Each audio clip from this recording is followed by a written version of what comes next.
మకర రాశి వారికి 4 గ్రహాలు దివ్యంగా యోగిస్తున్నాయండి. దశమంలో చంద్రుడు, ద్వితీయంలో బుధ, శుక్రులు, తృతీయంలో శని. శుభప్రదమైన ఫలితాలు సాధిస్తారు. వ్యాపారంలో కలిసొస్తుంది. వ్యాపారంలో విశేషమైన ప్రతిభను కనబరిచే అవకాశం లభిస్తుంది. తగిన ప్రతిఫలం కూడా ఉంటుంది. నూతన విషయాలను తెలుసుకుంటారు. సృజనాత్మకతతో ముందుకు సాగుతారు. అనేక విధాలుగా లాభాలు గడించడానికి కాలం సహకరిస్తుంది. మంచి ప్రోత్సాహం ఉంటుంది. గుర్తింపు ఉంటుంది. ప్రశంసలుంటాయి. గౌరవం పెరుగుతుంది. ఇచ్చిన మాటకు కట్టుబడి పనిచేస్తారు. ఆశించిన ఫలితాలు సిద్ధిస్తాయి. అదృష్టం వరిస్తుంది. ఆర్థికంగా మేలు జరుగుతుంది. ఎంత శ్రమ చేస్తే అంత ప్రతిఫలం ధనాదాయ మార్గాల్లో ఉంటుంది. పెట్టుబడులు లాభాన్ని ఇస్తాయి.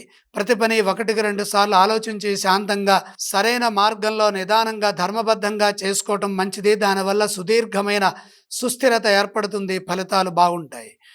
భవిష్యత్తు బ్రహ్మాండంగా ఉండటం కోసమై అవసరమైతే ఆత్మీయులను సంప్రదించండి. మానసిక దృఢత్వంతో ముందుకు సాగడం అవసరం.